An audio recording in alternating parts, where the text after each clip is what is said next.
Right welcome back to big TV digital exclusive. Big breaking news చూస్తున్నాం. ప్రేమ పేరుతో ఒక ఫోక్ డాన్సర్ ని కూడా మోసం చేశాడు ఒక యువకుడు. తనని ఇప్పుడు 9 నెలల గర్భవతిని చేసి ఇప్పుడు పరారయ్యాడు. అసలు ఎక్కడున్నాడు, నాకు రవి కావాలి అంటూ బిగ్ టీవీని ఆశ్రయించింది రేణుక. ఎస్, మీరు వినింది కరెక్టే. ప్రేమ పేరుతో ఫోక్ డాన్సర్ అయిన రేణుకను కూడా మోసం చేశాడు యువకుడు.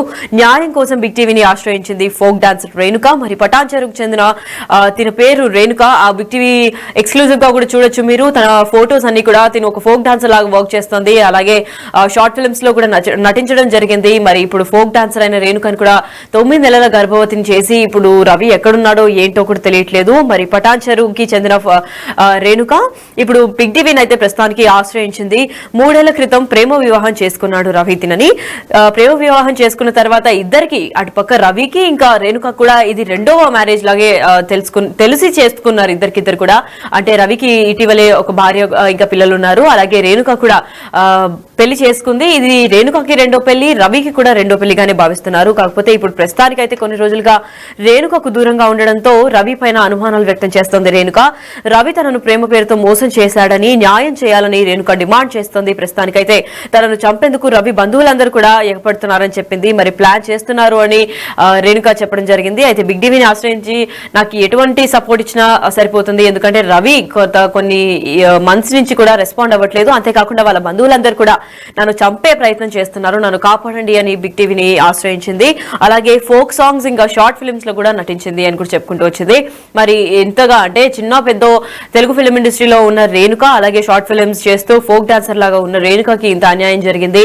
అండ్ ప్రేమ పేరుతో రవి అనే వ్యక్తి మోసం చేశాడు. రవికి ఆల్రెడీ ఒక భార్య ఇంకా పిల్లలు కూడా, ఒక 5 years ఉన్న పాప కూడా ఉంది. మరి అంతా తెలిసి రేణుక ప్రేమించి పెళ్లి చేసుకున్నారా?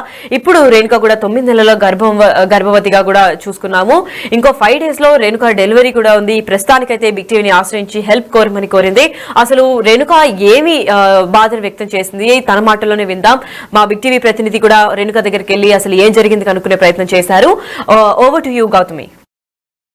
రైట్, రేణుక మనతో పాటు ఉంది. అసలు ఏం జరిగింది ఏంటి? తన తల్లి మాటల్లో విన్నాము, తిని చంపే ప్రయత్నం కూడా చేస్తున్నాడు అల్లుడే అని కూడా చెప్తున్నారు. అయితే తల్లికి తెలియంది భార్య భర్తల మధ్య ఏముంది, అసలు చంపేసే వరకు ఎందుకు వచ్చింది అన్న విషయాలు రేణుక మాటల్లో తెలుసుకుందాం. రేణుక, అసలు నీకు నీ భర్తకి ఎక్కడ పరిచయం, ఎలా పరిచయం? మల్లెపల్లిలో మా అమ్మ వాళ్ళ విలేజ్లో షాప్ దగ్గరనే పరిచయం అయింది. ఆ తర్వాత డైలీ ఫోన్ మాట్లాడడం, అలా చేయడం. తర్వాత నేను చూసుకుంటా, నీకు లైఫ్ని ఇస్తా అన్నాడు. వద్దు, ఇప్పటికే నేను లైఫ్లో ఓడిపోయి ఉన్నా, నాకు లైఫ్ సరిగ్గా లేదు, చాలా దెబ్బతిన్నా అని చెప్పేసి నేను బ్రదరే అని పిలుస్తుంటే, బ్రదర్ అని పిలవకండి, నాకు చచ్చిపోవాలనిపిస్తుంది అని అన్నాడు. తర్వాత చూసుకుంటా అన్నాడు. తర్వాత నాకు వైఫ్ ఉంది అని కూడా తెలిసింది. వైఫ్ ఉంది, నువ్వు నన్ను ఎలా చూసుకుంటావు అని కూడా చెప్పిన. నేను చూసుకుంటా అని గట్టి ధీమా ఇచ్చాను. నేను మా ఆవిడని ఇట్లా నీ ముందర కూర్చోబెట్టి నేను ఒప్పిస్తా, మా ఇంట్లో వాళ్ళని ఒప్పిస్తా. పెళ్ళయిందని నీకు అప్పుడే తెలుసు? నీకు పెళ్లి కాకముందే తెలుసు. ఒక 3 months వెంటనే తొందరగానే తెలిసింది. ఒక ఫ్యూ మంత్స్కి తెలిసింది.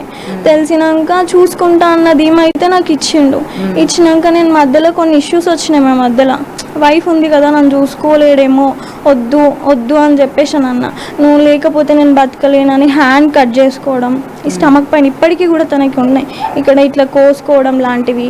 చెరువు కట్ట కాడికి వెళ్ళి ఏవేవో అడ్డమైన ఆకులు తిని నేను బ్లడ్ వామిటింగ్ చేసుకొని చచ్చిపోతా, నువ్వు లేకపోతే నువ్వు నన్ను వదిలేస్తావు, వద్దు, నేను ఎందుకు నీకు నచ్చట్లేను. నువ్వు అప్పుడే తన భార్య దగ్గరికి వెళ్ళి, ఇగో మీ ఆయన ఇలా చేస్తున్నాడు, నేను ఆల్రెడీ లైఫ్లో చాలా ఫేస్ చేసి వచ్చా, ఆల్రెడీ పెళ్ళైనోడు నా వెంట పడుతున్నాడు అని చెప్పి నువ్వు వాళ్ళ వైఫ్ కనుక అప్పుడే చెప్పినట్లయితే తను ఎటువంటి యాక్షన్ తీసుకోదా? అంటే అంత దూరం వరకు నేను వెళ్ళలేనాక ఇతను ధీమా ఇచ్చిండు కదా నేను చూసుకుంటా అని. సరే అని ఫోన్లు మా అన్నయ్య వాళ్ళతో, అంటే నాకు ఒక అన్న తెలుసు, అన్నతో ఫోన్ చేపించి బెదిరించిన, వద్దు అమ్మాయి జోలికి వెళ్ళకు ఇట్లా అని చెప్పేసానంటే అట్లా బెదిరించినా కూడా ఫైట్ చేసిండు నాతో ఉంటా అని. కానీ ఎలా నమ్మావు రేణుక? హామీ ఇచ్చారంటే భార్యనే చూసుకోలేనోడు నిన్ను చూసుకుంటానంటే నువ్వు ఎట్లా నమ్మినావు? అసలు నమ్మినా అక్క, చూసుకుంటా, ప్రాణం కంటే ఎక్కువ అన్నాడు. ఒక్క రోజు నేను లేకపోతే ఉండకపోతుండే తెలుసా, ఒక్క రోజు. నువ్వు కూడా తనంటే ఇష్టం అని చెప్పావా? చెప్పలేను. తను చెప్పిన తర్వాత నేను ఒక 7-6 months అబ్బాయిని వద్దు అని నేను ఏడిపించిన తర్వాత అప్పుడు నేను ఒప్పుకున్నా. నువ్వు అంటే సరే, ఇంత తిరుగుతున్నారు కదా ఈ రోజుల్లో, ఎవరు ఇంత ఉంటాడు? అందులో ఆ అబ్బాయి హైగా ఇట్లా ఇట్లా పాష్గా ఉండి తిరిగి ఇట్లా చిల్లరగా లేకుండే, ఊళ్ళో ఉండే అబ్బాయిలా ఉన్నాడు. మళ్ళీ మళ్ళీ ప్రతి విషయం నిజం చెప్తుండే, ఇంటికాడ జరిగింది ప్రతి ఒక్కటి చెప్తుండే. ఇన్ని చెప్తున్నాడు కదా, అప్పుడు కోపుల పనికి వెళ్తుండే, ఊళ్ళోనే షాప్లో కూర్చుంటుండే, ఏం వర్క్ చేయకపోతుండే, ఏం జాబ్ కూడా లేదు. సర్లే చూసుకుంటాడేమో అని చెప్పేసి ఇంత ధీమి ఇస్తున్నాడు, హామీ ఇస్తుండు చూసుకుంటాడు అనుకొని నేను స్టెప్ వేసిన. పెళ్లి చేసుకున్నావు? స్టెప్ వేసినాము, ఇక్కడ వచ్చినాము, రూమ్లో ఉన్నాము. ప్రెగ్నెన్సీ కన్ఫర్మ్ అయింది. భయం వేసింది నాకు. ప్రెగ్నెన్సీ వచ్చినాక వద్దు చూసుకోడేమో, మళ్ళీ బేబీకి ఏమన్నా ఎఫెక్ట్ అవుతుందని నేను ప్రెగ్నెన్సీ కూడా వద్దు, నేను తీసేయించుకుంటానికి ఆల్రెడీ పిల్లగాడు ఉన్నాడు కదా, బాబుండు కదా. పిల్లలు కూడా ఉన్నారా నీకు? అది కూడా తెలుసు. అయితే భార్య ఉంది, పిల్ల ఉన్నారా? పిల్లలు నేను పరిచయం అయినప్పుడు లేకుండే. మేము పరిచయం అయిన ఈ 3 years లో ఒక బాబు ఒక పాప ఇప్పుడు. మరి నువ్వు క్వశ్చన్ చేయలేదా అసలు? ఆ మనిషికి పిల్లలు ఉన్నారని తెలుస్తుంది, వైఫ్ ఉన్నారని తెలుస్తుంది, సరే వైఫ్తో ఇష్టం లేదు వచ్చేసాడు అని అనుకోవచ్చు. మరి దాని తర్వాత అయినా 2 పిల్లల్ని ఎలా కన్నాడు? నీతోనే ఉంటూ 2 పిల్లల్ని ఎలా కన్నాడు అని నువ్వు క్వశ్చన్ చేయలేదా రేణుక? చేయలేదు. ఇక్కడ తప్పు ఎవరిది అనాలి మరి? నీది అనాలా నీ భర్తది అనాలా చెప్పి? ఇక్కడ 100% నీదే తప్పులా కనిపిస్తుంది తెలుసా. ఒక మనిషి అట్లా ఉన్నాడు, సరే భార్య నుంచి వచ్చేసాడు, నిన్ను పెళ్లి చేసుకున్నాడు, నీతోనే ఉంటే 2 పిల్లలు కన్నాడు, ఏం మరి ఎవరు తప్పు అనుకోవాలి ఇక్కడ? నేను అప్పటికి అడిగిన అక్క, ఆ బాబు ఉండు కదా, వాళ్ళందరూ ఇప్పుడు నీకు బాబు తర్వాత పాపనో బాబో ఉడుతుంది కదా, చూసుకుంటావా చూసుకోవా, అసలు నాకు నమ్మకం అనిపించట్లే, నన్ను వదిలేయు, నా లైఫ్ నేను చూసేసుకుంటా అని కూడా అన్నా. లేదు నేను చూసుకుంటా, ఇద్దరిని చూసుకునే కెపాసిటీ నా దగ్గర ఉంది. ఏం జాబ్ చేస్తూ ఉంటాడు మీ ఆయన? ఫస్ట్ కిరాణం షాప్ లో ఉండే. ఇద్దరు పిల్లల్ని చూసుకునే అంత కిరాణం షాప్ తర్వాత కిరాణంలో ఎందుకు కూర్చుంటున్నావు నాన్న, ఏం అంత ఇది ఉండదు కదా, ఊళ్ళో కూడా ఏం జాబ్ చేయడు, ఏం చేతగానోడు, అట్లా ఇట్లా అనుకుంటున్నారు నీ గురించి, నాకే డైరెక్ట్ ఫోన్స్ వస్తున్నాయి అని అంటే సరే అని చెప్పేసి వాళ్ళ అన్న కొత్త కారు కొన్నాడు. కారు కొనగానే పాత కారు నాకు ఇచ్చి ఊబర్గా కన్వర్ట్ చేసిండు. ఊబర్ చేయి మరి ఇలా మనీ వస్తాయి అని చెప్పేసి అన్న. ఊబర్ చేసుకుంటా వాళ్ళ అన్నకి మంత్లీ ఇంటికి మంత్లీ ఒక 10,000, 5,000, 15,000. ఒక్కొక్కసారి ఊబర్ మొత్తం నడవకపోతే ఈసారి నేను ఇంట్లో మనీ ఇవ్వలేను అనుకో, మా ఇంట్లో మా అన్న రచ్చ చేస్తాడు, పంచాయతీ పెడతాడు, అట్లా ఇట్లా అంటే నేను వేరే వాళ్ళ దగ్గర అప్పు చేసి కూడా తినక. సరే నీకు పెళ్లి అయినట్టు నీతో ఉంటున్నట్టు వాళ్ళ ఫ్యామిలీకి వాళ్ళ అన్నకి తెలుసా? ఎందుకంటే అన్నకి అంత భయపడుతున్నాడు కదా, మరి నిన్ను పెళ్లి చేసుకున్న విషయం తెలుసా వాళ్ళకి? అన్నకి August 20 రోజు తెలిసిందక్క. నేనే ఫోన్ వాయిస్ మెసేజ్ పెట్టిన, ఇట్లా మీ తమ్ముడికి నేను ఇలా అప్పు చేసి వేరే వాళ్ళ దగ్గర అప్పు చేసి ఇవ్వాల్సి వస్తుంది, ఆయన ఉంటాడా ఉండడా, నాకు రవి లేని నేను బతకలేను, నేను చచ్చిపోతా, రవి అంటే నాకు ఇష్టము అని చెప్పేసి నేను వాళ్ళ అన్నకి ఏడ్చుకుంటే చెప్పినాక ఏంద్రా ఆమె నీకోసం ఇంత చేసినా అంత చేసినా అంటుంది, ఏడుస్తుంది, నువ్వు ఉండలేకపోతా అంటుంది అని చెప్పేసి చెప్పింది. అన్న నేను ఆ అమ్మాయి పలానా అమ్మాయి ఇట్లా లింగంపల్లిలో ఉంటుంది, వాళ్ళ అమ్మతో ఉంటుంది, ఇలా అని చెప్పుకున్నాడు. అంటే ఇదే ఫస్ట్ పెళ్ళా? లేదక్క, అది సెకండ్. బాబు నా బాబే. భర్తని ఎందుకు వదిలేసావు మరి ఫస్ట్ భర్తని? అయితే అది నాకు 15 years లో మ్యారేజ్ అయింది అక్క. ఆ అబ్బాయికి నాకు దగ్గర ఆ అబ్బాయికి మ్యారేజ్ అప్పుడు 32 ఉండే, నాకు 15 ఉండే. వాళ్ళు కొంచెం సైకో హరాస్మెంట్ చేసిండ్రు కట్నం కోసము. అందులో వాళ్ళ ఊరి సర్పంచ్ ఉండే అనమాట. వాళ్ళ ఊరి సర్పంచ్ ఏమన్నాడంటే, మనకి ఫ్లాట్ ఉంది కదా, మన ఊరి సర్పంచ్ మంచిగా ఉన్నాం అనుకో, అక్కడ మనకి ఇల్లు కట్టిస్తాడు. ఇట్లా వల్గర్గా నేను 3-4 monthsకే వచ్చేసినాక అక్కడ నుంచి. వచ్చేసేటప్పటికి నువ్వు ప్రెగ్నెంటా? సో వదిలేసి వచ్చేసావు. అప్పటి నుంచి ఆ బాబుని చూసుకుంటున్నావు. మరి బాబుని చూసుకొని ఉంటున్నావు, ఆల్రెడీ ఒకసారి మోసపోయావు, భర్త ఇట్లా చేశాడు, మళ్ళీ రెండోసారి నువ్వు ఇది మళ్ళీ ఇదే తప్పు చేసినావు అనమాట. సేమ్ లేదక్క, రవి తన వైఫ్తో చెప్పి కూడా వాళ్ళని ఒప్పించిండు, వాళ్ళ ఫ్యామిలీని ఒప్పించిండు, చూసుకుంటా అని ధీమా ఇచ్చేటప్పుడు ఇవాళ ఏడు మరి ఆ మనిషి ధీమా ఇచ్చాడు కదా. ఇప్పుడు నువ్వు 9 నెలలు కదా, ఇంకొక 5 రోజుల్లో నువ్వు డెలివరీ అవుతావు. ఏది ఆ ధీమా, ఏది మనిషి ఏడు మరి ఎక్కడ కనిపించట్లేదు? మా ఇంట్లో వాళ్ళు రానివ్వట్లేదు అంటుండక్క. మా ఇంట్లో నాకు కాంటాక్ట్ లో ఉన్నాడా? లేడు. అసలు ఫోన్ కూడా లిఫ్ట్ చేయట్లేదు, ఫోన్ తీసేసిండు. ఆ ఫోన్ లో కొన్ని చాలా ప్రూఫ్స్ ఉన్నాయని చెప్పేసి. ఎందుకు? ఆల్రెడీ అందరికీ చెప్పానని చెప్పాడు, మరి అందరితో నేను మాట్లాడాను అన్నాడు, భార్యతో కూడా పర్మిషన్ తీసుకున్నానని చెప్పినోడు ఇవాళ ఎందుకు ఆపేస్తుంటే ఆగుతున్నాడు?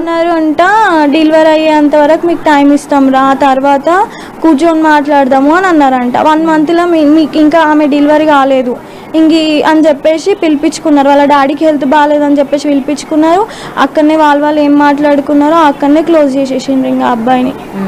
ఈ దాకా రానివ్వలేదు. ఇంకా మొత్తం ఎన్ని రోజులైంది మీ ఆయన వెళ్ళిపోయి? దగ్గర 10 days అయిపోయింది. 10 days అయింది. ఈ 10 days లో ఒక్కసారైనా మాట్లాడా? మాట్లాడిండు. ఏమన్నాడు మీ ఆయన? ఏమన్నాడంటే ఇంట్లో అక్కడ చూసుకుంటావా ఇక్కడ చూసుకుంటావా అని అంటే అసలు ఏమీ రెస్పాన్స్ ఇస్తలేడు. ఇంట్లో వీళ్ళు ఒప్పుకోవట్లే, వీళ్ళు రానివ్వట్లే, వీళ్ళకి బాగాలేదు, వీళ్ళ హెల్త్ బాగాలేదు, ఇదే సాకు చెప్తున్నాడు. ఇంకేం రెస్పాన్స్ లేదు అక్కడ నుంచి. మీ ఆయన ఫోటో ఉందా? ఉంది. ఒకసారి చూపి.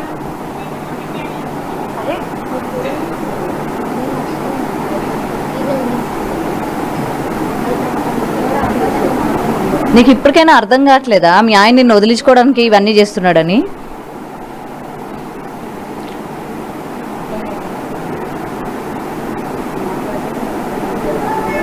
ఎట్లా నమ్మావమ్మా అసలు?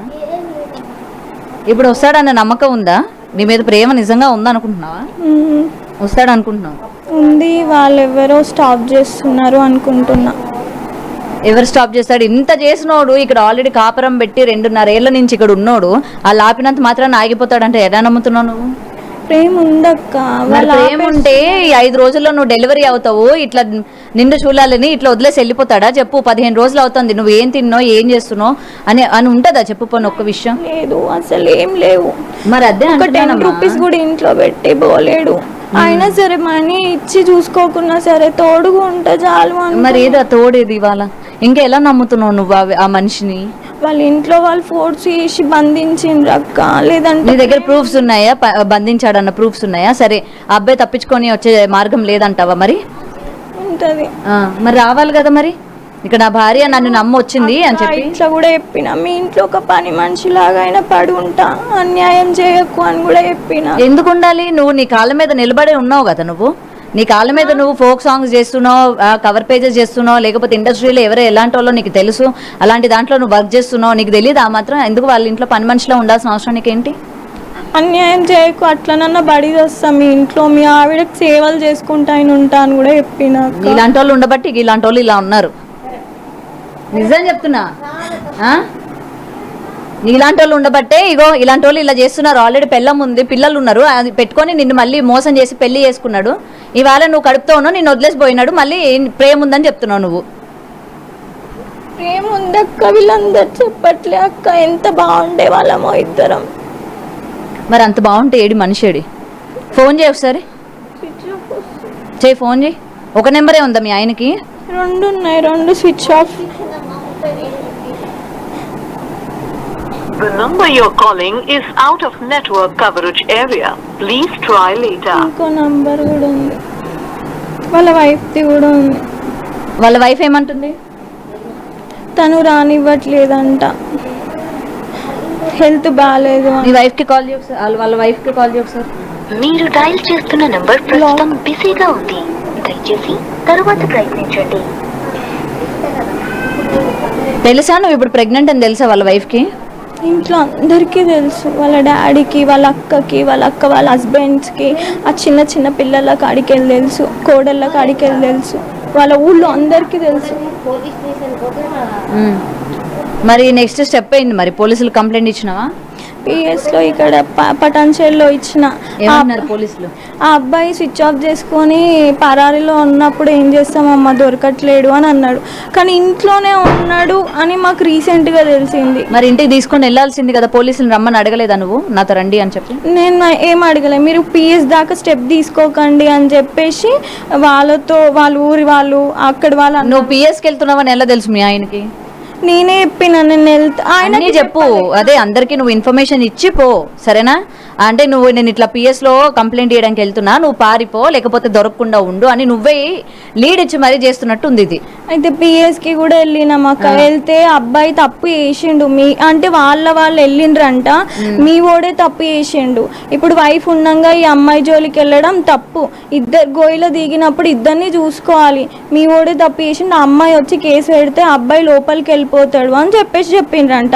అన్న తర్వాత నాకు కాల్ చేసిండ్రు, చేసి ఏమంటా నువ్వు ఎలాంటి స్టెప్ తీసుకోకు, నువ్వు ఎలాంటి స్టెప్ తీసుకున్నావు అనుకో నేను లోపలికి పోయినావు అనుకో నువ్వు అనాథం అయిపోతావు. మరి ఇప్పుడు మాత్రం ఏమి అందరితో కలిసి ఉన్నావా నువ్వు? ఇప్పుడు కూడా ఒంటరిగానే ఉన్నా అక్క. వాటర్ కూడా మీ ఆయన నిన్ను ఎమోషనల్ గా బ్లాక్మెయిల్ చేస్తున్నాడు మీ ఆయన, నీకు అర్థమవుతుందా? ఎలాంటి కంప్లైంట్ చేయకు, నేను లోపలికి వెళ్ళిపోతే నిన్ను చూడడానికి ఎవరు ఉండరు అని ఎమోషనల్ గా బ్లాక్మెయిల్ చేస్తున్నాడు నీకు. నీకు అది అర్థమవుతుందా కొంచెమైనా? ఇంకా నమ్ముతున్నావు మీ ఆయన్ని, నమ్ముతున్నావు? వస్తాడేమో అక్క, ఒక చిన్న నమ్మకం ఉంది. బేబీ నమ్మకం ఉండడంలో తప్పు లేదు, కానీ మీ ఆయన నువ్వు కంప్లైంట్ చేస్తా అన్నా కంప్లైంట్ చేయకు, నీకు మళ్ళీ నువ్వు అనాథ అయిపోతావు అని ఈ మాటలు అంటుంటే నీకు కొంచెం కూడా డౌట్ రావట్లేదా? ఆయన వదిలేసే ప్రయత్నం చేస్తున్నాడనో లేకపోతే ఎందుకు ఈ విధంగా వస్తాడని చెప్పి నేను కంప్లైంట్ ఇస్తే నన్ను వదిలేస్తాను అన్నట్టు మాట్లాడుతున్నాడు, నన్ను ఎమోషనల్ బ్లాక్మెయిల్ చేస్తున్నాడు అని నువ్వు ఆయన మీద ఫుల్గా డిపెండ్ అయిపోయినావు, అవునా?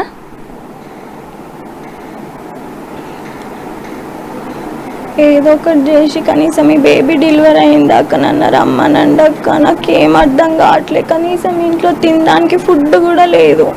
అమ్మ ఏం చేసి ఏం తీసుకొచ్చి పెడుతుంది మాకు?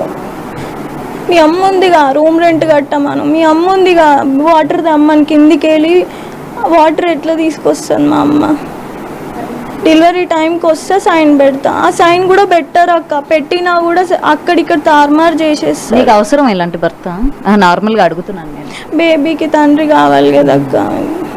కనీసం బేబీ రెస్పాన్సిబిలిటీస్ అన్న తీసుకోమను.